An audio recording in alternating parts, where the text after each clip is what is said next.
How did you become a Baha'i?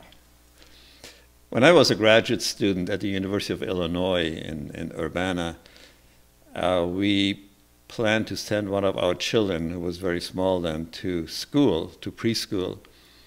And the lady who ran the preschool came to interview the people, the parents of their students. And so she came to the house, and she thought somehow the topic got to religion. And so she said she was a Baha'i, and we said, what's a Baha'i? We never heard of a Baha'i. And so we spent most of the evening and part of the night talking about the Baha'i faith. In fact, I went to bed because I had to go to school next morning, but my wife stayed up for a while. And so my wife became a Baha'i soon after, and it took me another 7 or 8 years. I believed in many of the Baha'i tenets and the ideas behind the Baha'i faith, but the organized religion, wasn't part of my life. I had grown up as a Lutheran in northern Germany. But eventually, about 30 years ago, I decided that, yes, it made sense, so I became a Baha'i. So it was through that teacher originally who introduced us to the concept of the Baha'i faith. And then when I looked into it and started reading books, it was a religion that made sense to me. Whereas before, whatever I had read was much more difficult to understand. So then I thought, good religion to be a member of.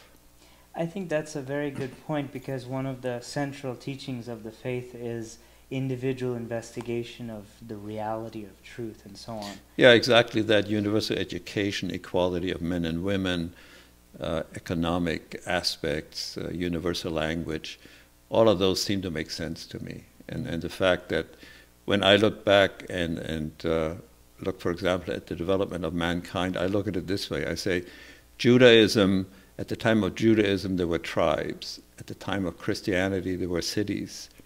At the time of Muhammad, there were countries. And then when Baha'u'llah came, there was only the world left. And so now we're addressing the world. And whatever meetings we had at the time always involved a lot of people from different backgrounds, different religions, different cultures.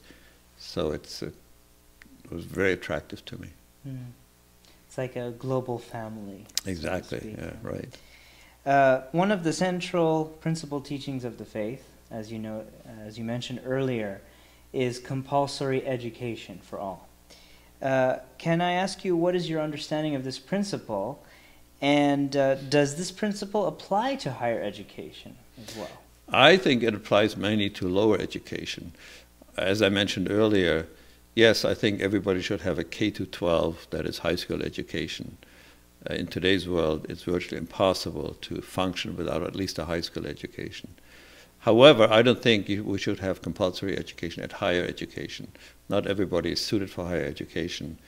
And so that's up to the choice of the individual. By that time, the individuals are more mature anyhow, and they can make their own decisions. So yes, compulsory education, I think, is very useful for the up through high school, and then beyond that, don't force people to do it. If they want to do it, fine. If they don't want to do it, that's okay too. So kind of to learn the skills and the qualities and all the reading, writing, mathematics. Oh yeah, definitely. I mean, we need reading, writing, we need math, basic math, maybe calculus, maybe not. Interactions of among human beings. One of the problems with industry today that they see with their graduate students or the students whom they hire is they can't write and they can't speak is one of the complaints. And what they mean by that is, of course they can write, but when it comes to writing reports and so on, they're often poorly equipped. And similarly, when they speak in terms of in front of groups or giving presentations, they're poorly equipped. So now high schools and certainly at the universities, we enforce report writing essays and so on, and giving presentations. In my classes, I ask them to give presentations so they learn how to speak in front of people. And so I think all of those things are very necessary in today's world. With the advancement of technology, there's become many means of communication across the globe. And as a result, we as society are emerging as more unified and more global in essence. Based on Baha'u'llah's teachings, sooner or later, we'll be living in a unified world. Share with us some ways that academic leaders in higher education are collaborating in this fashion and how they can improve. Various ways. For example, we go to conferences. I happen to be in engineering, so I attend conferences. These conferences are invariably international. They may be held in this country, but they're also held in other countries. We have people visiting us from other countries. We have many students from other countries. Students travel to other countries, spend a semester there, for example. We just wrote a proposal to the National Science Foundation in the area of solar cells or photovoltaics, and that involves 7 universities in this country, but it also involves a university in China, a university in Australia, and a university in Great Britain, in London, and industries from this country as well as industries from other countries. So the students that will work in this research program will be exposed to students and also faculty members from other countries and industrial people from other countries during our annual meetings. So there's much more interaction between faculty and students from various countries, both within here and traveling around the world. So we look at the world globally, so that I don't think there's any problem anymore in terms of globalization in that sense. At least in engineering, where this is a part of life in any case. Now you've recorded many patents, and last year you were awarded by the Arizona State University, I think Regents, and you've also worked on many technical documents and manuals and so on.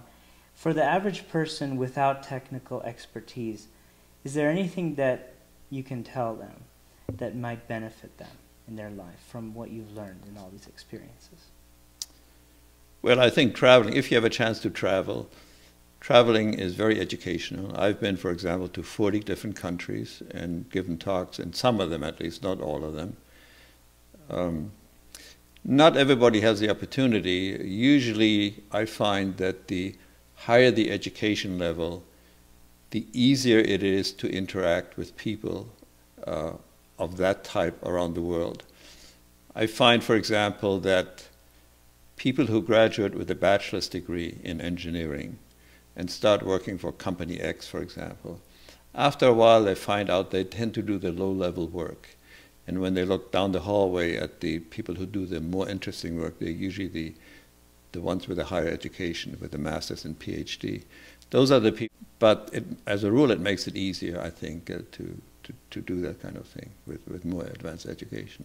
Sure. I'd like to conclude with what I think is a very interesting question in terms of the impact and the understanding for the average human being across the world. There's many scientists, such as doctors and engineers, they take an oath. And that oath is towards the betterment of society at large. Right. A doctor takes an oath to save patients, so to speak. Yet we find that the very same people who've taken these oaths, they sometimes don't follow through. And they get involved in malpractice or building weapons of mass destruction, using the expertise to do harm. Technology, of course, is a very important aspect of the Baha'i faith. In fact, the even concept of technology is a basic Baha'i, almost prerequisite for the future of the planet. And it aids, of course, in the advancement of civilization, but without a spiritual conscience, of course, you know, it results in terrible things sometimes. So what can be done to equip graduates with moral and spiritual concepts and an obligation? Well, you teach them these concepts, but just teaching somebody doesn't mean they will follow it, right? So, for example, during World War II, there was the question of whether to develop nuclear weapons or not. And in this country, the decision was made to develop them because, for two reasons really. One, it was believed that Germany was developing it. And secondly, that there would be many, many lives lost in the Pacific during World War II. And so the decision was made to develop a nuclear weapon, which was done in Los Alamos, New Mexico. It was developed, and two nuclear bombs were dropped in Japan, as we all know. And the scientists who developed it, to whom this was a challenge, it was a physics challenge to develop the bomb because nothing like that had ever been done before, many of them had second thoughts afterwards about what they had done. So it was done originally with the idea of saving lives and saving the US, certainly part of the US, against two evil empires, the German and the Japanese empires, who were thought to be evil empires at the time. But then it resulted in this terrible weapon. And so it is today with many other things. Should we develop weapons? Well, if we want to defend our country, we need some weapons, because if we don't do, somebody else will. So yes, there are always two aspects to everything. Any technology can be used in two ways, good and not so good, good and evil. Although weapons are not necessarily evil if they're not used. Well, parallel with this, we find many instances in the Baha'i writings where scientists of the future are, in a way, it's suggested that they go to the Baha'i writing and meditate on them and find discoveries from within them. Yeah, I think that's true. And I also think that as a whole we have a more peaceful world today. For example, if you look at Europe, Europe has fought wars against one another for many, many years, and Europe is now a united Europe. There have been no major wars since the World War II. Well, there was a Korean War and Vietnam War, but those were not major world wars. So I think overall the world is entering a more peaceful realm, even though there are local wars even today. But those are relatively minor compared to what happened in the past, where millions and millions of people died. Now it's maybe thousands of people. So I think we will enter a more peaceful world and times. But it looks like it will take a little while. But we're certainly on the right track, I believe. And I think the Baha'i writings have a role to play in that, indirectly or directly. You know, as we all know, the ideas of the founders, the prophet founders, pervade humanity and have an influence on the whole of humanity. And that's what we see today. Well, thank you, Dieter, very much. Very inspiring and very informative. It's been a pleasure to be here with you today. Thank you. Thank you very much. I enjoyed it.